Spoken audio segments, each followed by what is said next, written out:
pembahasan di malam hari ini kita akan membahas 5 kelompok yang tidak akan mendapatkan syafaat pada hari kiamat. Siapa 5 kelompok ini? Karena 5 kelompok ini dari umat Rasul, bukan orang kafir. Padahal kalau kita cerita syafaat, kita sering mendengar terkadang moderator ketika membaca sholawat, maka sering mengatakan mudah-mudahan dengan sholawat ini kita mendapatkan syafaat. Sering kita mendengar kalimat itu. Karena memang pada hari kiamat itu kita tidak akan selamat kecuali karena syafaat. Artinya perkara syafaat ini perkara besar karena menentukan keselamatan orang di akhirat. Masuk surgakah dia atau masuk neraka ditentukan dengan syafaat. Makanya penting mempelajari syafaat itu. Sebelum saya sebutkan siapa 5 kelompok dari umat Islam yang tidak akan mendapatkan syafaat pada hari kiamat, saya akan mengulas kembali tentang apa itu syafaat, walaupun sering saya jelaskan.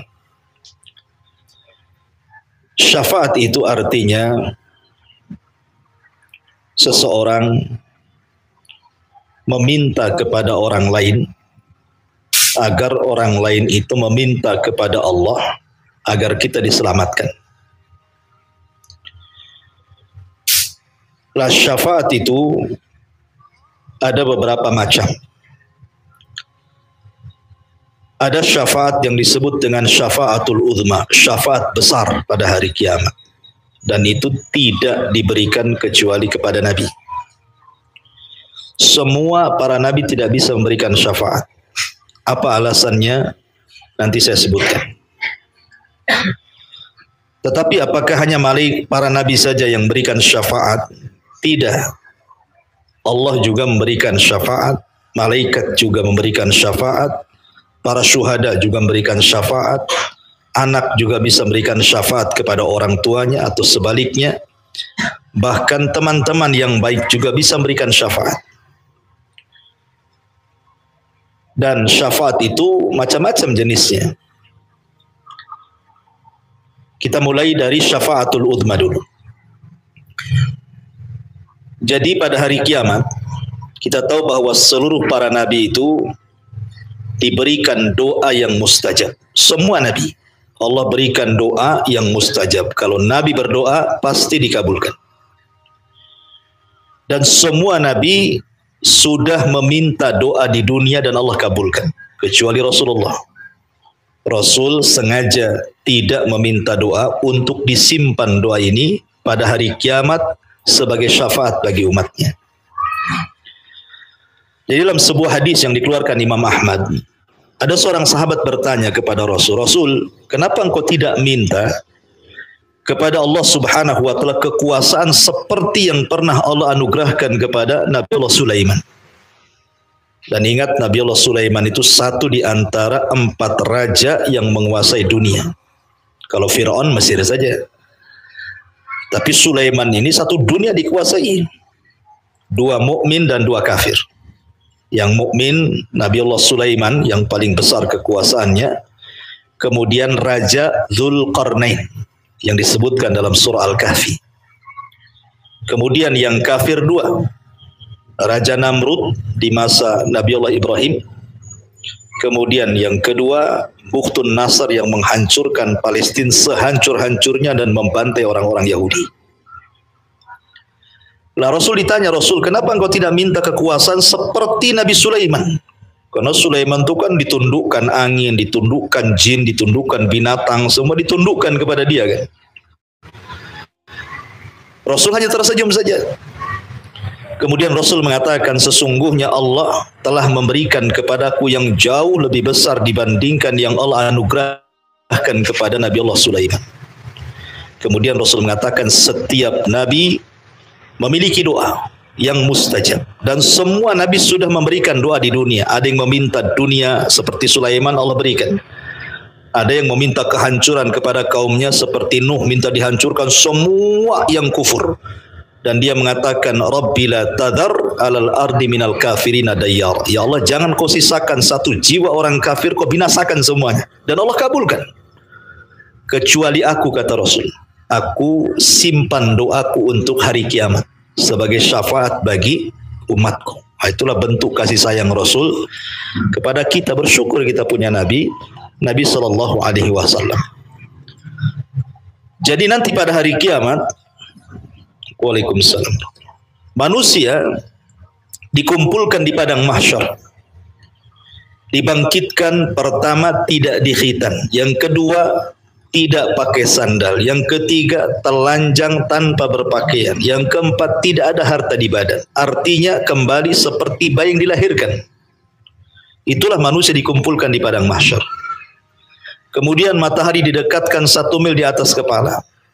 Kemudian keringat dicucurkan sampai kalau perahu itu bisa dilayarkan di atas keringat, saking banyaknya.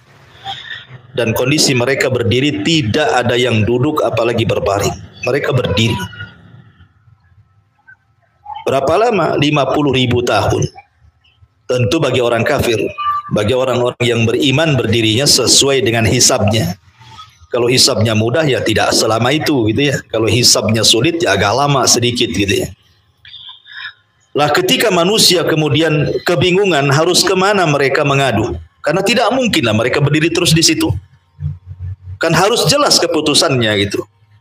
Makanya orang-orang kemudian mulai mendatangi Adam, Nabi Allah Adam alaihi salatu wassalam, dan mengatakan, ya Adam, ishfa' lana ila rabbik, ala tara ila ma nahnu fi. Adam, engkau kan bapak manusia yang pertama. Allah menciptakan dengan kedua tangannya. Allah tiupkan ruh kepada dirimu. Para malaikat sujud kepadamu. Cobalah kalau minta kepada Allah syafaat. Lihat kondisi kami yang kesulitan hari ini. Tapi Nabi Allah Adam alaihi salatu wassalam menolak dan mengatakan tidak bisa. Kenapa? Innallaha qad ghadiba alayya ghadban lam yaghdab ba'dahu wala qablahu mithlah. Kenapa? Karena Allah pernah murka kepadaku yang tidak pernah murka sebelum dan sesudahnya. Kenapa? Karena Adam sudah memakan buah larangan sehingga diusir dari surga. Kata Adam, aku nggak bisa. Sebaiknya engkau pergi kepada Nuh. Karena Nuh itu Rasul pertama masalahnya. Dan termasuk ulul azmi yang pertama. Maka manusia bergerak ke Nabi Nuh alaihi salatu wassalam. Sama pertanyaannya. Ya Nuh, ishfa' lana ila rabbik, ala tara ila ma nahnu fi. Cobalah Nuh, engkau kan Rasul pertama. Mintalah kepada Allah syafaat bagi kami. Lihat kami ini kondisinya sudah kepanasan dengan matahari, keringat bercucuran, kami tersiksa. Cobalah minta syafaat kepada Allah agar Allah menyelamatkan kami. Tapi Nuh mengatakan sama dengan jawaban Adam. Allah pernah murka kepada aku yang belum pernah murka sebelumnya. Kemudian Nuh menyebutkan alasan ketidakbisaan memberikan syafaat karena dia telah berdoa kehancuran kepada kaumnya. Sampai tidak ada satu jiwa pun kecuali dihancurkan, yang selamat hanya di kapalnya dia saja. Dan semua manusia turunan orang yang di kapal itu. Dari 3 manusia putra Nuh. Satu dunia ini turunan 3 putra Nuh ini. Kalau enggak ke Yafis jalurnya, pasti ke Syam. Kalau tidak ke Syam, pasti ke Ham. Dan 3-tiganya putra Nuh. Kata Nuh, aku enggak bisa. Sebaiknya kau pergi kepada Ibrahim. Karena dia kekasih Allah. Khalilur Rahman. Akhirnya manusia bergerak kepada Ibrahim dan mengatakan, ya Ibrahim, ishfa' lana ila rabbik. Cobalah minta syafaat kepada Rabbmu. Ala tara ila ma nahnu fi. Tidakkah kau iba kepada kami? Lihat kondisi kami susah ini. Maka Ibrahim juga sama jawabannya. Allah pernah murka kepadaku dengan kemurkaan yang tidak pernah dia murka sebelum dan sesudahnya. Apa alasan Ibrahim tidak bisa memberikan syafaat? Padahal Ibrahim itu Abul Anbiya, bapaknya para nabi. Ya. Alasannya karena saya pernah berdusta 3 kali dusta. Padahal dusta Ibrahim itu bukan kayak kita berdusta. Ya, kalau kita berdusta kan karena ingin ngambil hak orang kan gitu ya. Karena ingin mengambil harta orang, karena takut ketahuan dosanya, nah, itu kita dustanya. Ibrahim itu berdusta karena kemaslahatan dakwah. Itu saja menghalangi syafaat. Ketika dia menghancurkan patung Namrud gitu ya, kemudian palunya diletakkan di patung yang besar. Ketika ditanya, kok yang menghancurkan patung itu Ibrahim? Enggak, itu patung yang besar, kata. Itu kan berdusta tuh. Ya. Tapi kan ini dustanya bukan dusta masalah kayak seperti kita, dustanya tauriah, gitu ya. Kemudian yang kedua, Ibrahim pernah berdusta ketika bapaknya ngajak pesta hadir di istana Namrud. Apa kata Ibrahim? Saya lagi sakit, bapak saja yang pergi, katanya. Padahal dia lagi sehat gitu ya, karena sudah ada niat ingin menghancurkan patung. Kemudian yang ketiga, ketika hijrah bersama istrinya Hajar ke Mesir. Di Mesir itu ada raja zalim. Kalau ada suami istrinya cantik, diambil istrinya, suaminya dibunuh. Lah Hajar, Siti Sarah itu, istri Ibrahim itu wanita paling cantik. Sampai dalam kisah Isra lihat itu dia mendapatkan separuh kecantikan Hawa. Kalau Yusuf kan separuh ketampanan Adam ya. Kalau separuh kecantikan Hawa itu ya Siti Sarah itu cantik sekali. Maka Ibrahim mengatakan kepada Sarah istrinya, nanti kalau ditangkap sama raja zalim ini, kamu jangan bilang istri saya, bilang saja saudari saya gitu ya. Maksudnya saudari seiman gitu kan. Tapi ini dusta yang menjadikan Ibrahim tidak berikan syafaat akhirnya. Kata Ibrahim, aku tidak bisa, aku sudah berdosa 3 kali. Sebaiknya kau pergi kepada Musa. Musa itu kalimur Rahman, orang yang banyak berdialog dengan Allah. Datanglah mereka kepada Musa. Ya Musa, berikan syafaat kepada kami. Mintalah kepada Rabbmu. Kata Musa, tidak bisa, aku pernah membunuh masalahnya. Ya. Ketika Musa masa remaja, udah dewasa di Mesir, ya masih dalam bimbingan Firaun, kan anak angkatnya Firaun Musa itu. Jalan-jalan dia ke Mesir. Ada 2 anak muda bertengkar. Satu dari Bani Israel, satu pula dari kaum Kipti, kaumnya Firaun. Musa melihat bahwa yang benar itu anak muda dari Bani Israel, yang salah itu pemuda dari kaum Kipti. Ketika anak muda Bani Israel minta bantuan kepada Musa, Musa pun akhirnya memberikan bantuan. Ketika anak muda dari kaum Kipti mau memukul Musa, ditangkis sama Musa. Tangkisannya membuat dia mati. Ditangkis gitu saja, kemudian dia terguling mati. Oh, kuatnya Nabi Musa itu, belum mukul tuh padahal ya. Gimana kalau mukul gitu, ditangkis saja dia mati dia. Kuat Nabi Musa. Aku sudah bunuh orang, tidak bisa. Sebaiknya kalian pergi kepada Nabi Isa. Isa tidak menyebutkan uzurnya, tetapi Isa mengatakan sebaiknya kalian pergi kepada Nabi Muhammad sallallahu alaihi wasallam. Bergeraklah mereka kepada Rasulullah. Maka ketika mereka mengatakan di hadapan Rasul sallallahu alaihi wasallam, ya Muhammad, anta khatamul anbiya'i wal mursalin. Engkau kan penutup para nabi dan rasul. Isfa' lana ila rabbik. Mintalah syafaat kepada Rabbmu. Ala taru ila ma nahnu. Tidaklah kau lihat, tidaklah kau iba melihat kondisi kami, katanya. Kata Rasul, analah. Kan ku coba. Maka Rasul bergerak menghadap Allah, sujud di bawah arsy-Nya. Kemudian Allah Subhanahu wa taala melihat sujud yang lama Rasulullah, sampai akhirnya Allah mengatakan, irfa ra'saka ya Muhammad, angkat kepalamu wahai Muhammad, kemudian isfa tu syafa, mintalah syafaat, aku akan berikan kau syafaat. Sejak itulah maka Rasul sallallahu alaihi wasallam diberikan wewenang memberikan syafaat kepada seluruh manusia sejak Adam sampai yang terakhir mati. Itulah yang disebut dengan syafaatul udma, syafaat besar. Rasul diberikan wewenang memberikan syafaat, dan Rasul mengatakan as'adun nas bi syafaati yaumal qiyamah man qala la ilaha illallah. Orang yang paling bahagia dengan syafaatku pada hari kiamat adalah orang yang mengucapkan kalimat la ilaha illallah, tauhid. Ya, ini namanya syafaat khusus namanya. Lah ada syafaat itu sifatnya umum. Di antaranya adalah orang-orang yang sudah diponis masuk surga, tidak bisa masuk surga. Jadi orang itu berjubel saja di pintu-pintu surga itu, karena pintu surga nggak dibuka masalahnya. Makanya Rasul mengatakan, sayati alaikum zaman kadidum minaz ziham. Akan datang zamannya kepada kalian manusia berdesak-desakan di pintu surga, tidak bisa masuk surga, pintunya tertutup. Maka kemudian Nabi SAW yang membuka pintu sorga. Kata Rasul, ana awal man aftatihu babal jannah. Aku orang yang pertama kali membuka pintu sorga. Ketika diketuk pintu sorga, malaikat Ridwan mengatakan, man, siapa? Maka Rasul mengatakan, ana Muhammad. Subhanallah, tawaduknya Rasul. Rasul tidak menyebutkan title-nya kan. Saya Nabi, saya Rasul, saya ulul azmi. Tidak, saya Muhammad. Itu tawaduknya Rasul, rendah dirinya Rasul. Tidak sebagaimana kita baru jadi RT saja, saya RT, saya RW, saya lurah gitu ya. Saya ketua event organisnya di sini. Ditunjukkan detailnya kan. Saya polisi ini, tengok nih ada tulisan Polri kan, gitu ya. Kadang-kadang orang sekarang ini titelnya dulu disebutkan, tidak tawaduk gitu ya.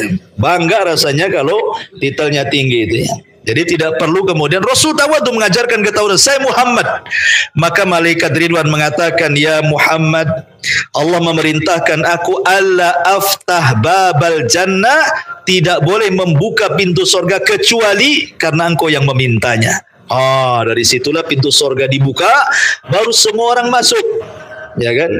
Ini syafaat umum namanya ya. Semua orang masuk surga gara-gara Nabi. Ada syafaat itu orang yang diponis masuk neraka tidak jadi masuk neraka, dimasukkan ke dalam surga. Ada juga orang yang sudah masuk neraka, sudah gosong tuh. Di neraka itu sudah nggak ada lagi. Yang namanya orang dibakar kan? Ya pasti gosong lah. Ya sudah jadi abu itu. Maka Rasul meminta agar diselamatkan abu itu, diambil, kemudian diletakkan di sungai kehidupan, akhirnya seperti biji yang disiram tumbuh, jadi manusia lagi. Ya, dan itu orang yang terakhir masuk surga, orang yang terakhir keluar dari neraka, dan terakhir pula masuk surga orang yang terakhir yang jadi debu tuh, yang jadi abu itu dimasukkan ke sungai kehidupan, tiba-tiba yambut seperti tumbuhnya biji yang ditanam. Itu pintu surga sudah ditutup tuh, yang terakhir itu. Sudah ditutup. Cuman di antara sungai kehidupan dengan sorga itu dia melihat pohon. Pohon itu penuh dengan buah. Di situ ada air, mata air. Namanya di neraka kan, makanannya zakum. Kalaupun minum air neraka, ususnya hancur gitu kan. Jadi dia minta kepada Allah, ya Allah dekatkan aku ke pohon itu. Karena melihat buah-buahan yang ranum kan. Di neraka nggak pernah melihat buah kayak gitu. Dia mengatakan, ya Allah dekatkan aku ke pohon itu katanya. Allah mengatakan, baik, aku dekatkan kepada pohon itu, tapi janji kau tidak akan meminta lagi. Maka dia mengatakan, berjanji ya Rabb, tolong dekatkan kepada pohon itu. Akhirnya didekatlah ke pohon itu. Wah, dia makan buahnya, dia minum. Tak pernah dirasakan di neraka seperti itu. Nikmat luar biasa tuh. Rupanya setelah lewat pohon itu ada pohon yang lebih besar lagi, buah-buahnya lebih banyak lagi, kenikmatannya lebih banyak lagi. Dia mengatakan, ya Rabb, tolong dekatkan lagi ke pohon itulah. Tadi kan aku sudah janji, kamu tidak meminta lagi. Iya, terakhir ini katanya. Akhirnya didekatkan. Rupanya setelah ke pohon yang kedua itu, dia melihat pintu sorga. Diintiplah dari pintu sorga itu.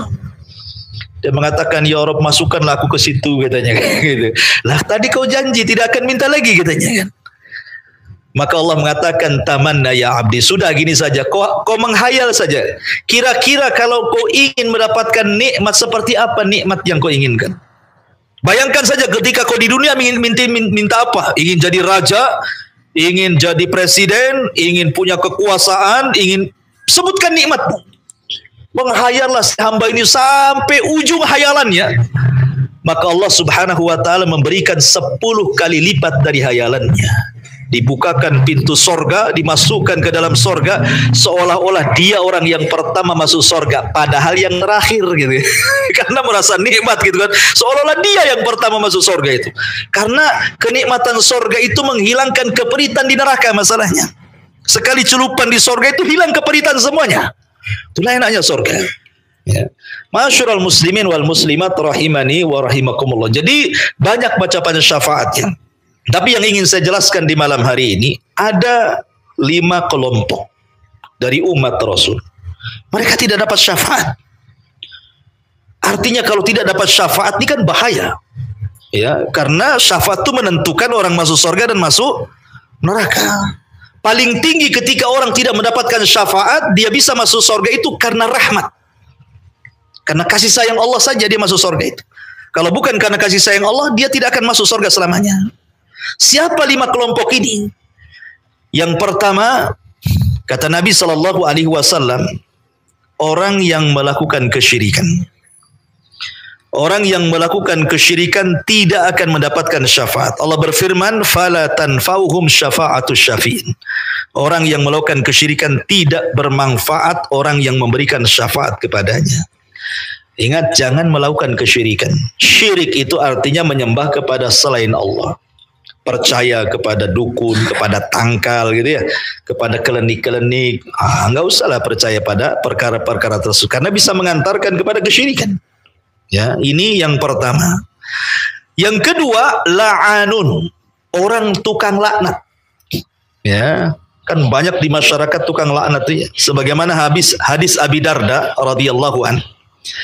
Dia mendengar Nabi SAW bersabda, la yakununa al-la'anuna syufa'a wala syuhada yaumal qiyamah. Tidak akan pernah para pencela, para pelaknat, para pemaki gitu ya, mereka akan mendapatkan syafaat, tidak pula menjadi saksi pada hari kiamat. Oh, di masyarakat ini tukang laknat banyak. Hati-hati, jangan suka laknat. Kan ada orang itu kalau ngomong itu kebun binatang keluar semua kan. Dikit-dikit marah, sedikit-sedikit maaf dia mengatakan anjing kau gitu kan biasanya. Kadang-kadang babi. Nggak ada yang mengatakan semut, nggak ada. Rata-rata yang jelek-jelek yang keluar itu ya. Dasar buaya, udah buaya darat lagi katanya. Buaya darat gitu ya. Jadi kadang-kadang orang suka mencela. Ya, kadang-kadang ada orang latah mengucapkan kalimat-kalimat kotor. Padahal sibabul muslim kakatli, mencela seorang muslim itu sama dengan membunuhnya pelan-pelan. Ya, jadi orang suka melaknat, suka mencaci, suka memaki. Ya, malah marah boleh, tetapi jangan memaki gitu ya. Jangan kemudian mengucapkan kalimat-kalimat kotor. Lah ini ngeri di masyarakat. Ini udah biasa kalimat-kalimat makian, cacian, laknatan ini. Ini salah satu kata Rasul, orang ini tidak dapat syafaat pada hari kiamat. Kadang-kadang dia melaknat orang tuanya, lebih parah lagi. Orang tuanya dimaki. Ya, kadang-kadang saudaranya dimaki, kerabatnya dimaki, orang lain sama, pokoknya di masyarakat paling banyak nih para pelaknat, para pencaci, para pemaki ini. Ketahuilah mereka tidak akan dapat syafaat pada hari kiamat.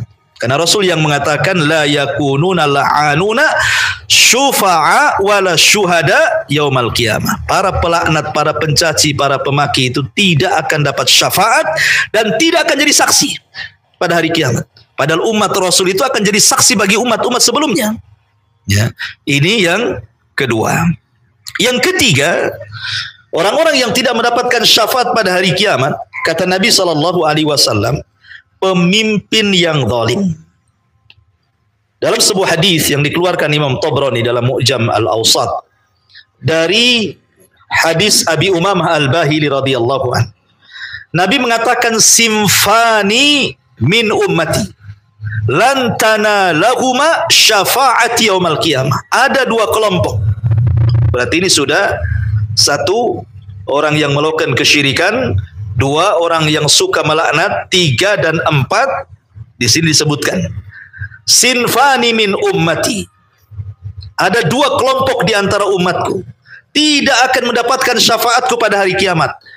Kemudian Rasul menyebutkan dua kelompok itu. Pertama, imamun zalum, pemimpin yang kullu ghalin marikin, kata Rasul. Setiap orang yang melampaui batas. Ya, yang melampaui batas dalam agama sehingga dengan melampaui batasnya pelan-pelan dia keluar dari agama. Makanya Rasul ketika menceritakan tentang Yahudi dan Nasrani, apa kata Rasul?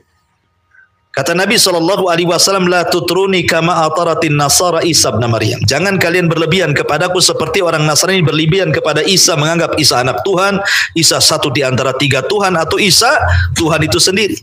Maka dalam beragama itu jangan berlebihan. Karena Rasul pernah suatu ketika lempar jumroh. Anda yang pernah haji, ada yang Bu Haja di sini? Belum ada ya? Ada yang pernah haji, Bu? Nggak ada. Kalau ingin dipanggil Bu Haja, cari suami yang pernah haji, nikah, nanti dipanggil Bu Haja tuh. Kan itu ngikut suaminya gitu ya. Tapi kalau antum-antum tidak perlu pakai jubah, ya kan, pakai peci kemudian putih, masuk ke pasar pasti dipanggil Pak Haji. Kan itu haji bodong kan. Intinya bahwa Nabi itu ketika melempar jumroh tuh, kan melempar jumroh itu kan pakai batu kecil begini, ya, kerikil-kerikil kecil. Rasul meminta kepada Abdullah ibn Abbas radhiyallahu anhuma, tolong ambilkan batu-batu kecil, ya kan? Diambillah batu-batu kecil ini. Kemudian Rasul mengepal batu-batu kecil 7 lempar itu, 7 batu kecil itu untuk dilempar jumrah. Kata Nabi SAW, hakada tarmun. Seperti inilah kalian harus melempar, kayak batu-batu ini. Ya, kemudian Rasul mengatakan, fa inna ma ahlaka man kana qablakum al-ghulu fiddin. Karena hancurnya umat sebelum kalian itu melampau dalam agama. Makanya orang-orang lempar jumroh ini rupanya bukan batu yang dilempar, payung dilempar, sandal dilempar katanya. Karena keyakinan ngelempar setan dari mana? Itu sunnah Nabi. Ya, karena itu keyakinan kita sedang lempar setan Ustaz. Makanya saya sandal saya lempar. Kadang batu gede kena orang hancur lah kepala orang kan itu. Kecil-kecil saja ngelempar jumroh itu. Karena hancurnya umat sebelum kalian melampau dalam agama. Ya, sederhana saja dalam beragama itu. Yang penting sesuai dengan Al-Quran dan Sunnah Rasul Sallallahu Alaihi Wasallam. Ini yang keempat. Ya. Kemudian yang kelima, kata Nabi Sallallahu Alaihi Wasallam, orang yang mengingkari syafaat itu sendiri. Kata Nabi Sallallahu Alaihi Wasallam dalam sebuah hadis, man kadzdzaba bisyafaati falaysa lahu fiha nasibun. Orang yang mendustakan syafaat justru tidak akan dapat syafaat. Jangan dustakan syafaat. Syafaat itu tetap, hadisnya jelas, mutawatir, ya kan? Maka orang yang mendustakan syafaat tidak akan dapat syafaat.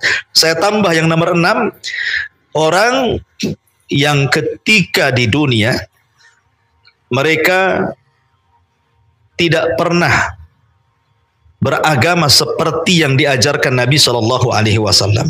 Jadi nanti pada hari kiamat setiap manusia itu, setiap para nabi itu punya telaga. Ya, bukan telaga kayak duri angkang gini. Ya, telaga memang telaga ini airnya dari telaga Al-Kautsar yang ada di sorga. Ya, jadi telaga yang paling besar itu telaga Rasulullah. Lah, orang yang pertama minum adalah penduduk Yaman dari kalangan orang-orang Ansar, kemudian Muhajirin, kemudian setelahnya orang-orang yang meminum. Kenapa penting minum dari telaga itu? Karena kalau kita bisa dan mendapatkan air minum dari telaga itu, kita tidak akan kepanasan di padang mahsyar. Kita tidak akan kehausan di padang mahsyar. Karena padang mahsyar itu saya katakan dari awal matahari di atas kepala 1 mil. Kita saja bukan 1 mil, matahari jauh kali ya berada di porosnya. Kalau kita berada di terik matahari saja sudah kehausan luar biasa gitu. Tapi orang yang berhasil minum dari telaga Rasul tidak akan haus selamanya. 1 kali tegukan saja tidak akan haus selamanya. Makanya kita meminta kepada Allah agar kita bisa meminum dari telaga Nabi, ya, supaya kita tidak kehausan di padang mahsyar. Lah ketiga, semua orang sudah pada minum, rupanya ada satu kelompok paling belakang dia ingin minum, diusir malaikat. Kau jangan minum di sini, pergi, suhkan, pergi kau dari sini. Nabi ini orang yang paling kasihan dengan umatnya, tahu tuh umatnya. Maka Rasul berteriak-teriak, ummati, ashabi, ya Rabb, biarkan mereka minum, mereka umatku. Maka Allah Subhanahu wa taala menjawab, ya Muhammad, innaka la tadri ma ahdatsu ba'daka, innahum baddalu wa ghayyaru. Wahai Muhammad, kau tidak tahu apa yang terjadi sepeninggal dirimu. Mereka sudah merubah-rubah ajaranmu dan mereka sudah merubah-rubah petunjukmu. Mereka orang yang beragama di luar daripada agamamu. Nah, sekarang macam-macam kan itu, kita lihat di YouTube itu ada orang salat sambil joget-joget. Apain salat joget-joget? Ya, ada salat di sungai di atas sajadah, pas sujud nyemplung pula. Saya lihat di YouTube itu macam-macam orang salat pakai bahasa Indonesia, ya kan?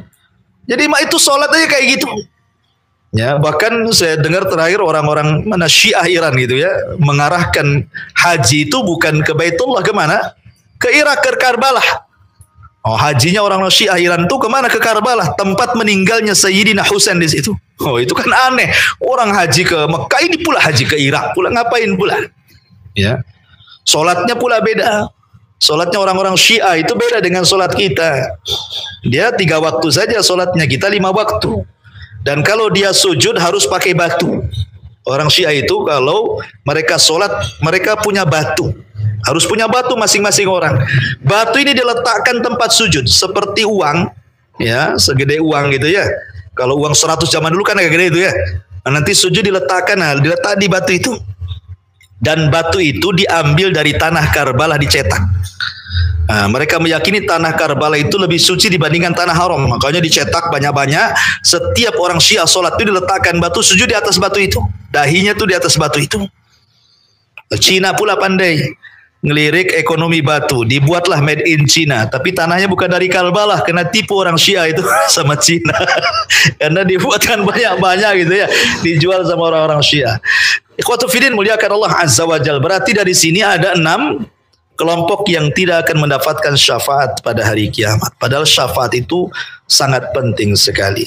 Maka mintalah kepada Allah agar kita dapat syafaat. Itu dengan cara mencintai Nabi, berusaha untuk mengerjakan sunnah-sunnah Nabi, dan berusaha untuk meniru Nabi SAW. Karena bagaimanapun tidak ada contoh terbaik kecuali Nabi SAW.